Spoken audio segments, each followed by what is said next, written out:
Hooray! Another year has come. World Environment Day, 5th June at Great Hall, 12 p.m. Why are we celebrating World Environment Day?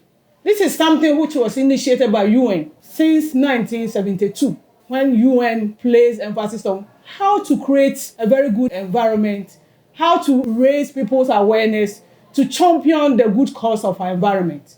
We have only one Earth, so our land, our future. Now, this year World Environment Day is looking at land restoration, land degradation, and climate resilience. This cannot be done by government alone. All of us have a role to play. And in that regard, we realize that because of how society is evolving from pre-industrial state to post-industrial state, we are having some kind of unprecedented industrialization. And this is causing a lot of environmental degradation. It calls a lot of concerted effort to join forces, to join hands together to celebrate World Environment Day. KNUST is hosting World Environment Day on the 5th of June. I'm calling all stakeholders to join us to have the day. God bless you all for coming. Thank you.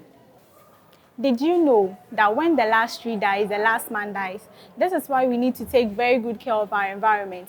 Join us as we celebrate World Environment Day on 5th June 2024 at Great Hall KNUST. My name is Oposumebe Ohima Dokwa, a final year Sociology student, and I can't wait to meet you. Thank you.